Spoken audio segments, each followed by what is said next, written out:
bienvenidos a este nuevo episodio de Emergencia 24/7. Estamos con nuestros amigos de Omega Capacitaciones, con José Daniel, porque hace un tiempo que teníamos ganas de poder analizar distintos temas en base a artículos, en base a blogs, a otros podcasts, y poder compartir aquellos elementos que a nosotros nos llamaban la atención para poder sociabilizarlos con todos ustedes. Muchas gracias, José, por aceptar esta invitación. ¿Cómo estáis? Bien. Gracias a ti por invitarnos. Sabes que nos gusta mucho esto de intercambiar conocimiento y bueno, aquí estamos. Me encanta esto de los podcasts. Interesante este nuevo mundo.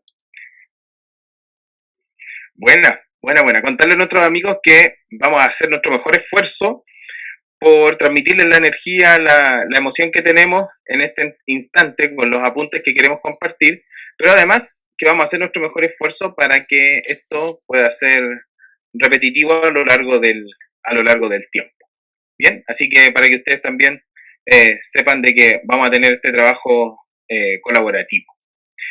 Antes de partir, José, contarte que estamos trabajando en Emergencia 24/7 con este relanzamiento.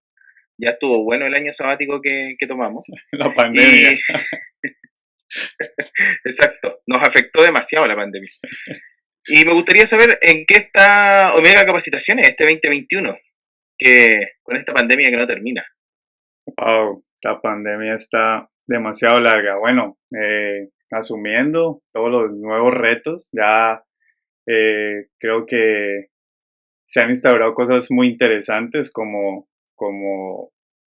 las relaciones interpersonales y esto de mejorar la comunicación con nuestros participantes de los programas. Se ha tenido que organizar toda una estrategia para llegar a ellos y entregar el máximo conocimiento en los programas de entrenamiento, pero yo siento que ellos han ganado en este proceso, no han perdido nada, por el contrario, han ganado y creo que ha sido esto. Por ejemplo, tú estás en un punto de Chile, yo estoy en otro y nos permite entregar entrenamiento y mira que estamos entregando cursos con 8 o 9 instructores con 5 o 6 países invitados en el mismo momento, ¿no? Cosas que solo podíamos verlas una vez al año en un simposio, en un gran hotel, en un congreso, y ahora un participante lo tiene directamente en un programa de entrenamiento de educación continuada de un par de horas. Entonces, han ganado mucho los participantes, entonces ahí vamos, creciendo y rompiendo estas nuevas barreras que te va dando la pandemia, pero creo que vamos bien, los participantes han ido aceptándolo y como que se quedó ya. Esto de los ebook, de las clases virtuales, se quedó, no se va a ir, esto no se va a ir. Sin duda, lo que queda por solventar son las habilidades clínicas, pero Sí. la simulación clínica, valga la redundancia, ya nos va a ayudar, va a haber algo, la realidad virtual y todas esas cosas. Estoy súper de acuerdo contigo, no vamos para atrás, de aquí en adelante. Sí. La digitalización para todo. Ya, pero nos estamos diluyendo a lo que vinimos. A lo Te que quiero venimos. mostrar una cosa que encontré por ahí. Cuéntame. Que contarle a nuestros amigos que tú no necesariamente sabes el apunte que quiero mostrar yo ahora. Lo desconozco. Pero que es relevante. Mira, buscando por ahí, encontré un metaanálisis sobre sobre el uso de los checklists antes de la intubación del paciente y qué impacto tienen directamente sobre la mortalidad del enfermo. Es decir, ¿es útil utilizar una lista de chequeo antes de intubar a un enfermo? Y si esto se traduce en disminución de mortalidad o no. ¿Qué crees tú? ¿Cuál es tu opinión? Yo también tengo una opinión y por eso me pareció interesante traer este apunte. Claro, es algo en lo que normalmente no encontramos, ¿sí? Se encuentra en creo que muy pocos equipos especializados. En algún momento tuve la oportunidad de ver pequeños stickers colgados a las mochilas de intervención de equipos en los Estados Unidos donde ellos pueden lograr hacer un checklist previo a un proceso de intubación para mejorar esa tasa o disminuir el tiempo, pero no encuentras eso como en los programas latinoamericanos o en las ambulancias latinoamericanas. No he tenido la oportunidad de poder verlo. Y checklist así como que en algunos carros de paro, pero más es como el checklist del iniciar turno, ¿no? El revisar si los equipos funcionan o no, pero no previo en el momento de la, de la intubación y que sea liderado y coordinado por alguien en el proceso. Es difícil encontrar eso, pero debe ser interesante el resultado, ¿no? Mejorar o disminuir el tiempo de intubación en el paciente. Sí, está interesante y por eso me gustó traerlo. Bueno, es una publicación que está publicada en la revista JAMA, es relativamente nueva, agosto-septiembre del año 2020, y es un estudio de un metaanálisis, es decir, buscan estudios sobre el uso de pautas de chequeo o de checklist previo a la intubación del paciente en pacientes críticos, ¿ya? En distintas unidades, en distintos contextos. En definitiva, el metaanálisis es el estudio de un estudio. Okay. Lo interesante de este punto es que logró analizar un controlado randomizado más otros 10 estudios que estaban observacionales, descriptivos, retrospectivos. Y el punto más relevante de esta es que quería demostrar si es que el uso del checklist disminuía la mortalidad de los pacientes o no. Okay. Entonces, si me permite, voy a compartir pantalla para mostrarla.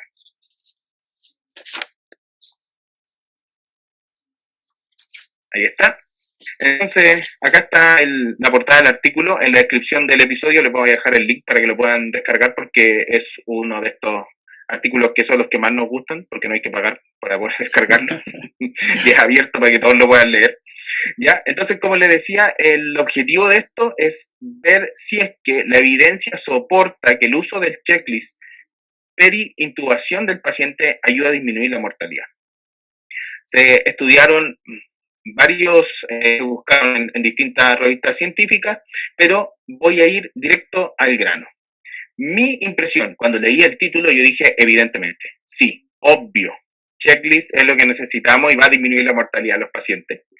Y como ya deben darse cuenta, no hay ninguna diferencia estadísticamente significativa. El primer objetivo era reducir mortalidad. Y es importante establecerlo porque están haciendo la asociación clínica. A veces estos estudios se diluyen y cuesta encontrar un objetivo claro no de investigación, sino que de impacto clínico. Y lamentablemente, contra lo que yo esperaba, ¿cierto? Contra mi sesgo, resulta que el uso rutinario de listas de chequeo no disminuye la mortalidad de los pacientes en escenarios críticos, es decir, salas de emergencia y cuidados intensivos. Pero ese es el gran título y nos podemos confundir en aquello, porque dentro de los resultados que vamos a denominar como objetivos secundarios que establecieron ellos mismos, estaban los siguientes: hipoxia, hipotensión, paros cardiorrespiratorios perintubación, que contempló un tiempo de hasta 1 hora posterior a la intubación, y si es que esto ayudaba a mejorar la intubación en el primer intento. Okay. Y nuevamente, ninguno de los estudios logró demostrar que el uso del checklist era beneficioso en esto. Ojo, y de pronto es donde nos ponemos el énfasis. Y yo soy un gran promotor de checklist. Creo que deberíamos tener checklist. Y deberíamos implementarlo en los distintos escenarios. Ahora, este punto de acá es relevante porque el hecho de que una cosa no haya demostrado ser beneficiosa, como por ejemplo, esto no demostró que disminuye la mortalidad de los pacientes perintubación, no significa que sea malo. Simplemente significa de que es necesario mayor investigación. Dentro del objetivo secundario había algunas diferencias y la más importante es la definición de estos criterios. Porque, por ejemplo, en uno de los estudios definían la hipoxia cuando tenemos pulso y oximetría menor del 60%. Ya estábamos. La hipotensión. Ahí en hipoxia del 60 ya estábamos como en plan de quirúrgico con el paciente. Exacto. En los valores de hipotensión, algunos estudios contemplaban sistólicas por bajo los 70 y otros solo si es que el paciente requirió reanimación con fluido o el uso de vasopresores. Ahora, estamos hablando de pacientes críticamente enfermos, intubados en unidades de emergencia y en unidades de cuidados intensivos, donde nosotros sabemos que el enfermo que va a enfrentar la intubación viene en un estado de shock que puede ser de muchas otras variables. Por lo tanto, hay que preparar un poco ese escenario. Me gusta centrarme en esas variables clínicas porque yo no creo específicamente de que los checklists ayuden a hacer una intubación en el primer intento. Los checklists no evalúan, mejoran mi performance, mis habilidades clínicas. ¿Qué es lo que van a hacer? Van a hacer que yo verifique mis equipos y que verifique que la condición clínica del paciente sea la óptima. Pero tener un checklist al lado no va a hacer que yo haga una mejor laringoscopía. Tener un checklist al lado no va a hacer que el enfermo no tenga predictores difíciles de vía aérea. Bien, es una herramienta útil para poder utilizar en cualquier escenario que me va a ayudar a aumentar la seguridad y la calidad de la atención del paciente, de los equipos y de cómo yo lo preparo y lo enfrento. Pero las habilidades clínicas las sigo poniendo yo. Podemos tener dos ejemplos.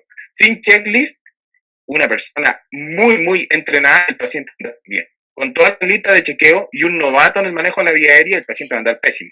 Igual. Eso no va en el sí y en el no. Lo pueden ver ustedes ahí en la descripción. Tiene varios instrumentos importantes, pero yo me quedo con lo siguiente. Necesitamos más investigación de esta. Ninguna de estos involucró escenarios prehospitalarios. No sabemos el nivel de entrenamiento que tenían los operadores y los criterios clínicos estaban muy dispares en cada uno de los objetivos secundarios: hipoxia, hipotensión y la intubación en el primer intento. Sin embargo, y este punto es importante, en las conclusiones ellos dejan ver, hacen una sugerencia donde dicen que los pacientes que potencialmente se benefician más de utilizar las pautas de chequeo son los que son intubados en unidades de emergencia, porque es un enfermo que llega subreanimado, es un enfermo que está enfrentando las patologías, lo invasivo de la terapia, etcétera, no así como un enfermo que lo hace en un pabellón o lo hace en una unidad de cuidado intensivo, donde probablemente esas cosas ya están manejadas. El paciente llega en un mejor estado clínico a esos eventos. ¿Qué te pareció? Sí, efectivamente, cuando mencionabas esto de que te pasan el artículo y solo te quedas con el título, tú ya sacas una conclusión y bueno, a mí me queda solo un aporte desde el ámbito que me gusta mucho a mí, y es que los checklists, si uno los mira desde otro punto, que no es el punto que ellos analizaron ahí, tal vez, ¿sí? Porque estamos hablando de los factores fisiopatológicos de esos pacientes críticamente enfermos, ¿sí? No redujo absolutamente su morbimortalidad. Yo lo que creo es que el checklist podría generar, ¿sí?, un orden en el proceso muy claro, especialmente, ¿sí?, como tú lo decías, para los equipos no entrenados y los equipos novatos, ¿sí? ¿Por qué? Porque de seguro en algún momento alguna variante de la hipoxia o alguna variante de la hipotensión tiene que ser el tiempo que se demoró para hacer algo, ¿sí? Y creo que tú, con la experiencia que tienes en las ambulancias y en los servicios de unidad de cuidado intensivo donde algún momento trabajaste, te das cuenta que entre más experto o más habilidad tiene el operador, es más desordenado, ¿sí? Es decir, es el que primero toma el mango del laringo y después se pregunta si encendió, y con una mano hace un gesto de páseme en un tubo y cosas como esas que si se pegan a un checklist no pasarían, y tal vez eso todo se vea al final un resultado en disminución de tiempo. Es decir, tu proceso de intubación en el paciente duró 16 segundos porque tu checklist fue preparado, entrenado, se trabajó con tu equipo, versus no hacerlo y tu intubación demoró 20 o 30 segundos Y en últimas, lo hemos hablado en algún otros podcast o algo, es un plástico en la boca en el paciente, pero nadie al final mide cosas como lo que está midiendo acá este estudio y es si es beneficioso o no es beneficioso la parte fisiológica con el paciente. Sí, queda ese sinsabor sobre ese dato, pero también es interesante que podamos comprobar en algún otro estudio y por qué no abrimos con estas charlas, abrimos esa puerta para los interesados en publicar o hacer algo curioso con esto, es si efectivamente los checklists en las mochilas prehospitalarias sí mejoran algo, sí tienen un resultado positivo.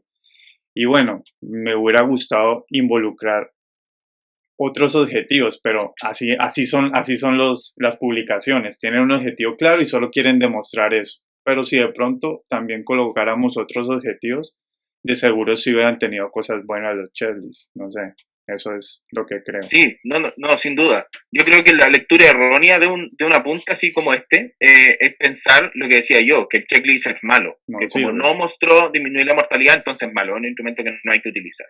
Yo creo que es todo lo contrario porque nos ayudan las dos variables que son importantes, es decir, cómo voy a funcionar yo con mis equipos y los planes de acción que tengo, desde si es que tengo el oxígeno, la bolsa de resucitación, el equipo de protección personal, el funcionamiento del laringo, que a veces es lo que uno hace antes de conocer al paciente. ¿Ya? Eso lo puedes hacer tú en el momento del turno, qué sé yo.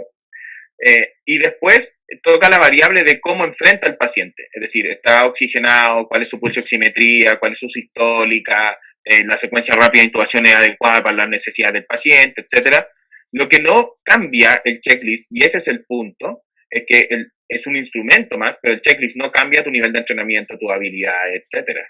Eso no lo toca, no toca al paciente tampoco, no, el checklist no nos discrimina si hay que hacer un enfermo fácil o difícil de hacer una laringoscopía o si es que tiene alguna contraindicación para el uso específico de algún dispositivo. Pero es interesante. Pero otro observador especialista en el campo de simulación clínica, otras, de seguro podría sacar una estadística mostrando que el checklist sí mejoró el entrenamiento de un equipo, de un proveedor, ¿sí?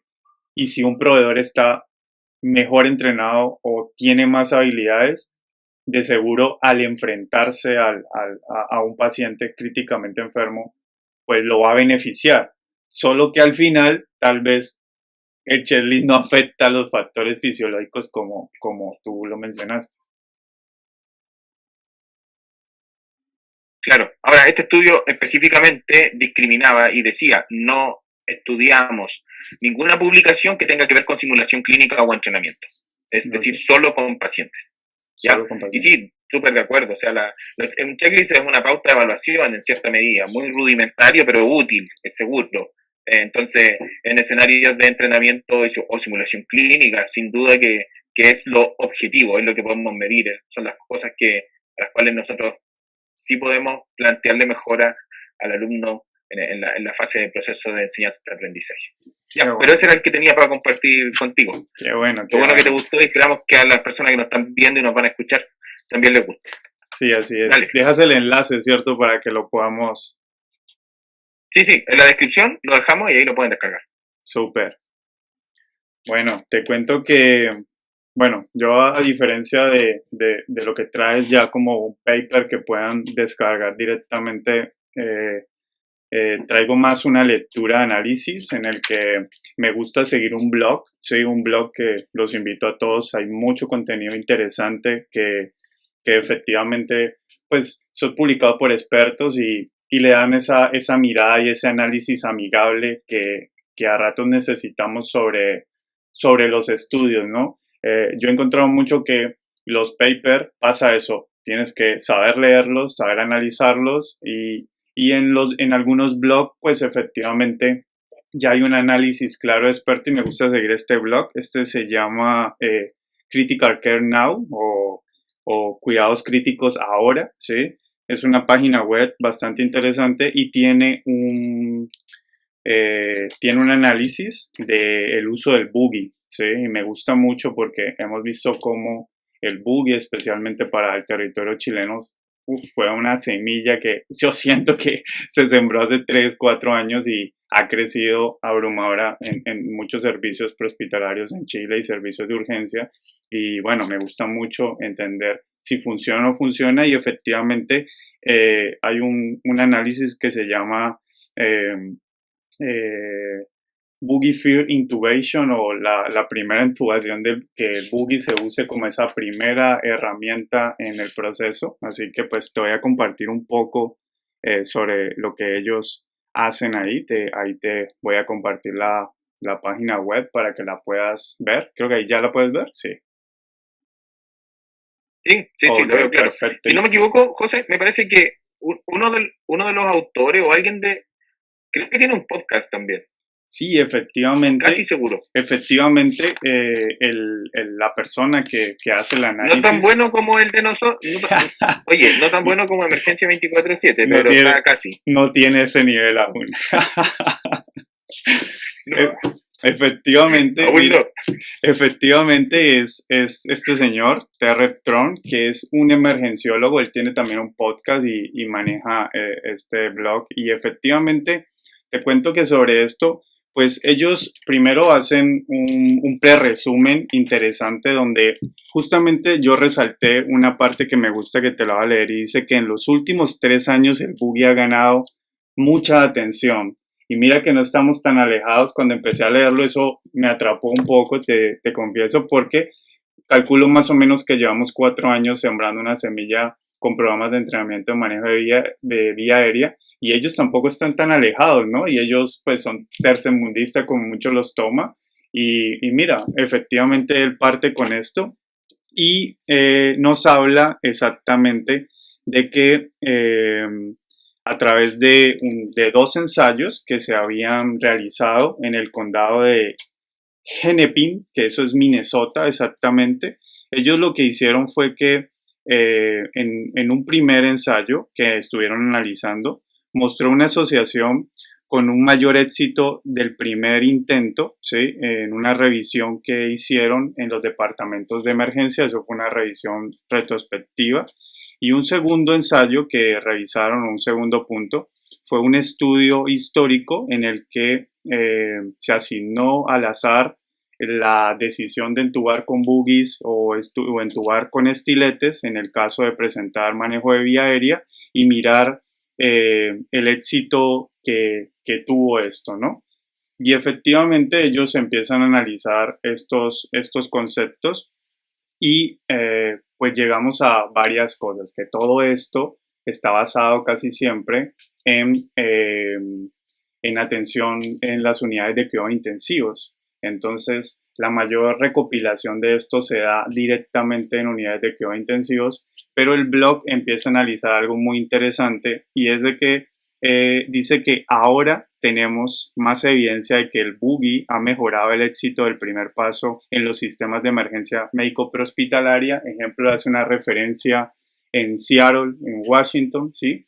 Y dice que el uso rutinario del boogie mejora el éxito de la intubación en el primer intento en el entorno prehospitalario, y está la referencia donde se publicó todo esto, y nos detalla exactamente lo que ellos hicieron. Y ahí es algo que en algún momento me interesó traerlo, porque entra mucho con lo que me gusta, y es poder establecer estas políticas de cambio o educación en los protocolos que normalmente manejamos, ¿no? Y en algún momento lo hemos discutido en otros podcasts, que el protocolo de manejo de vía aérea es un protocolo que tal vez en un servicio médico de emergencia, prehospitalario, de urgencia, esté ahí establecido hace 10 o 15 años y no evoluciona, ¿no? No tiene una política de cambio o de mirar si lo estamos haciendo bien o lo estamos haciendo mal. Y efectivamente ellos detallan qué fue lo que hicieron detalladamente. Entonces dice, este fue un estudio prospectivo observacional en un cambio previo y posterior a las políticas para implementar el uso de boogie, ¿sí? Como método inicial de intubación. Entonces ellos ya tomaron el hecho de que el boogie fuera de alguna manera el elemento del plan A en el manejo de la vía aérea, algo de lo que hemos estado hablando durante mucho tiempo, y se estableciera como política en estos servicios prehospitalarios, para que efectivamente no fuera como una opción en el equipo y no fuera la decisión de cuando la vía aérea se le complica o que lo tome como algo selectivo, ¿no? Entonces, la intubación fue realizada por paramédicos terrestres o de los servicios de ambulancia con un mínimo de 10 intubaciones por año. Entonces, seleccionaban el equipo para poder hacer el análisis y todas las intubaciones se realizaron directamente con hojas curvas o hojas Macintosh, ¿sí? Utilizando secuencias rápidas de intubación y no se disponía de video.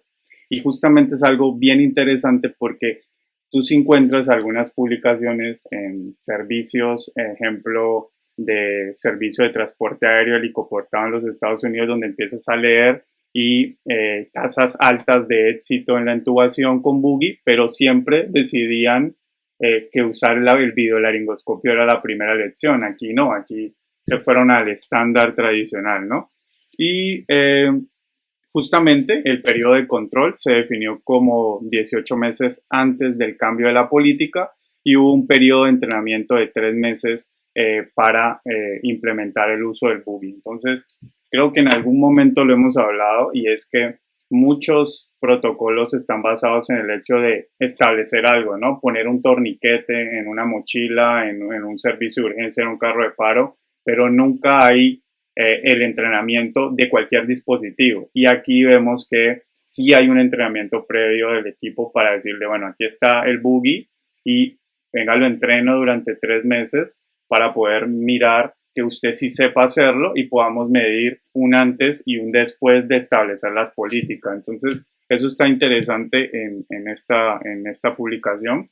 Dice que el 40.7% y el 49% de las intubaciones antes y después del cambio de la política, respectivamente, se hicieron en parada cardíaca. Entonces, miremos que ellos de su 100%, casi el 50% son intubaciones en parada cardíaca, un tema bastante interesante a ti que te gusta tanto la reanimación cardiopulmonar, porque cuestionable por lo menos. Claro, y justamente hasta antes de la pandemia, cuestionable. Sí, pero efectivamente las intubaciones acá, el 50% de todos esos tubos que pasaron antes y después lo siguen haciendo en parada cardiorrespiratoria.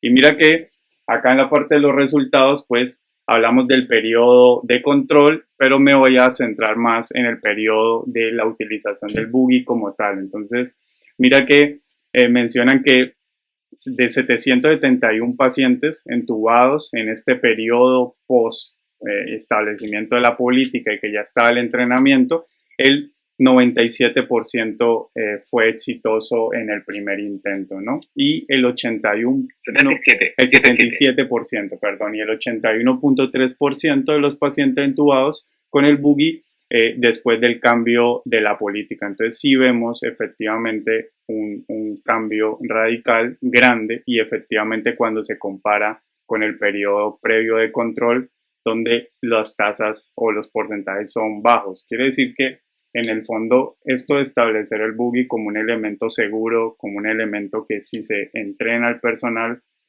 puede tener resultados, creo que tiene bastante importancia, ¿no?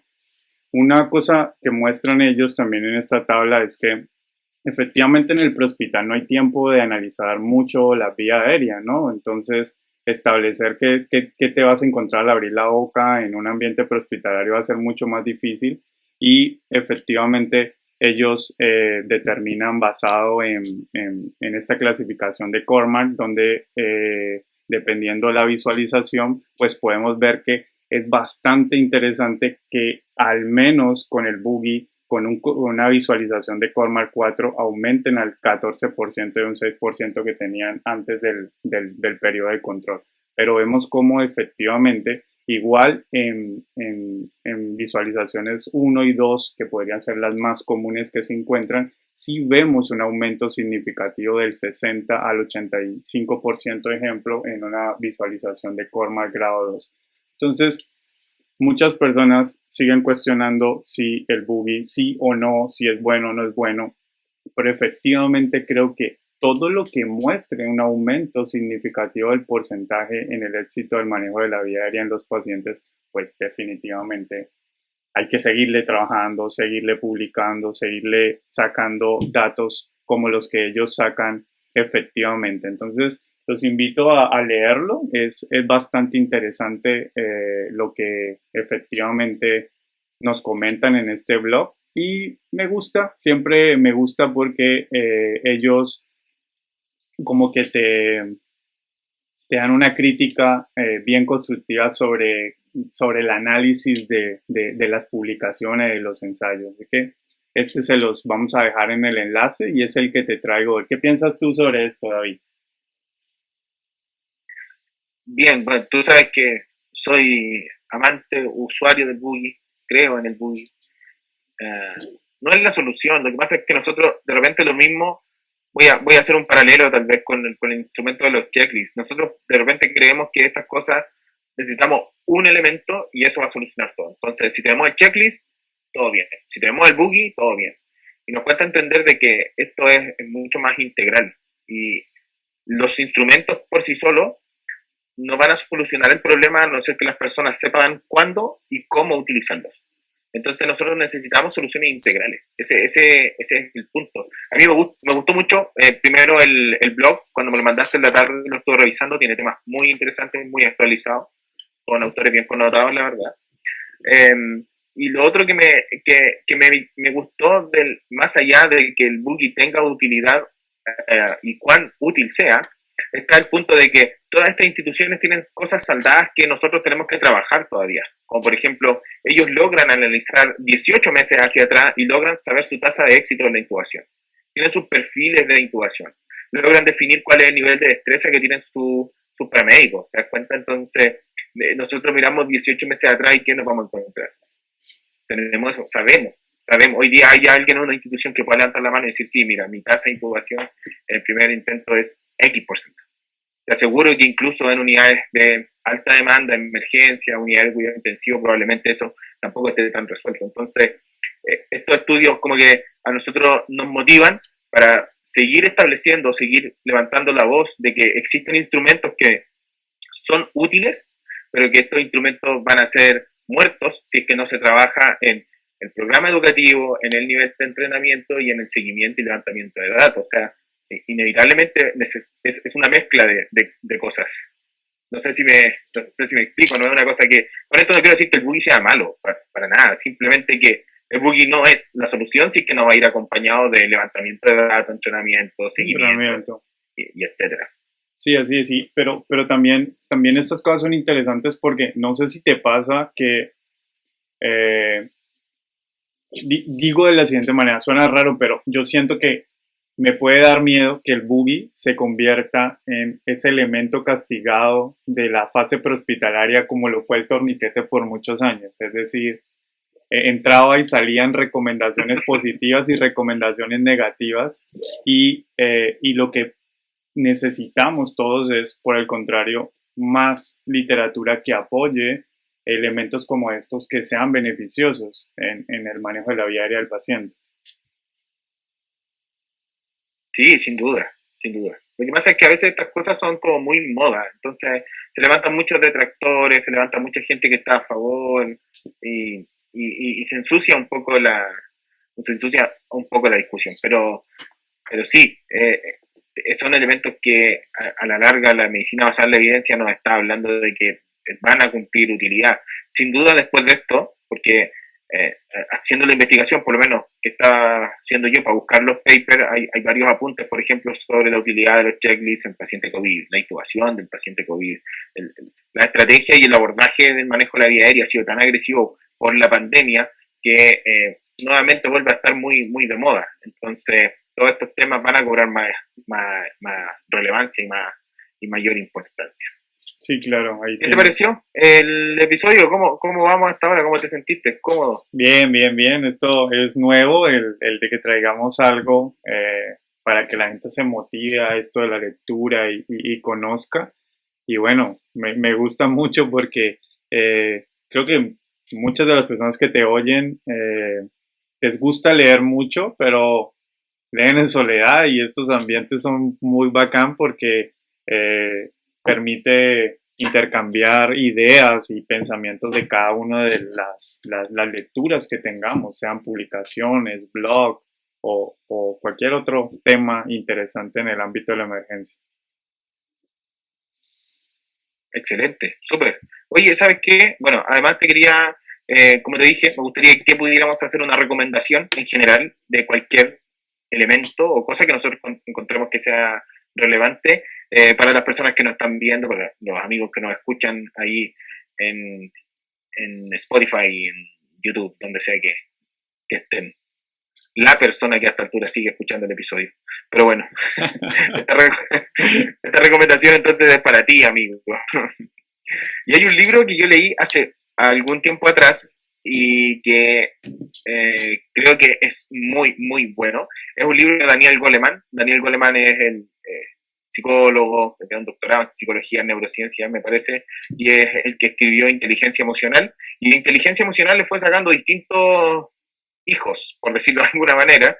Y hay un libro que a mí me gustó mucho, que se llama Liderazgo, el poder de la inteligencia emocional, por Daniel Goleman. Si no me equivoco, está publicado alrededor del 2015-2016 y es un libro muy importante porque tiene una serie de sustratos de ciencia, neurocientífico, donde logra demostrar cómo estos influyen en el modelo de liderazgo que uno puede llegar a ejercer o que ejercen nuestros jefes o líderes sobre nosotros y cómo esto tiene una repercusión en el desempeño de los equipos. Y ese punto es relevante. Hay una parte del libro, no me lo sé en memoria ni mucho menos, pero logra explicar entonces cómo, así como se transmiten muchas cosas, uno puede lograr transmitir las emociones. Y así es cuando hay un líder o un tomador de decisiones que es capaz de transmitir el estrés, capaz de transmitir el miedo a su equipo y a las personas que está liderando. Estos tienen son menos ejercen menos compañerismo, son menos solidarios, trabajan más estresados, trabajan contra metas, tienen más miedo, sienten que van a ser recriminados, como, y logra demostrar cómo eso tiene efectos negativos finalmente en los resultados que se logran buscar. Y por el contrario, cuando se buscan estos liderazgos que son más empáticos, más colaborativos, que están ligados más con habilidades blandas que le llamamos hoy en día, logra establecer cómo eso genera y transmite confianza en el equipo y logra mejorar procesos y resultados. Me parece que es una visión interesante este libraco. Está disponible en formato ebook y mucho más. Me gustó mucho el episodio, me sentí cómodo, creo que estuvieron buenos los apuntes que trajimos en esta oportunidad. No sé tú, José. Sí, como te dije, me encantan estos espacios que podamos compartir con las personas que te escuchan y abrir eso que hace falta en los grupos que siempre digo de prehospitalario de emergencia y es como volver a la esencia de la clínica, ¿no? Yo siempre digo que recuerdo cuando estudiábamos y nos compartíamos cosas y era enriquecedor y como que eso se ha ido perdiendo con el paso del tiempo, pero me interesa muchísimo estos espacios por eso, así que traer dos temas interesantes, Chetlist y Boogies, así que los invito a todos que descarguen los enlaces para que puedan leer o complementar los blogs y el paper completo. Y bueno, muchas gracias por este espacio, David, y de verdad me encantó que en otra oportunidad podamos seguir compartiendo más artículos con las personas. Sí, sin duda, sin duda. Vamos a hacer ese esfuerzo. Gracias a ti, José. Hacer la invitación también a todas las personas que nos están viendo, que nos escuchen, que vayan ahí a omegacapacitaciones.com para que puedan ver la oferta de cursos, la disponibilidad, se pongan en contacto para ver todas las opciones que van a haber de entrenamiento este 2021. Y también los invito para que nos sigan en las redes sociales, en nuestra cuenta de Instagram, emergencia24.7 podcast, donde vamos a estar contándote también de otras sorpresas que estamos trabajando en la temporada de este 2021. Sí, deseo que... Nos despedimos entonces. Bien. Sí, claro que sí, deseo que este 2021 Emergencia 24/7 esté cargado de cosas interesantes. Escúchenlo camino a su trabajo todas las mañanas, eso hago yo, escucho los episodios y saco mucha información que me refresca la mente, así que invitación a que sigan Emergencia 24/7.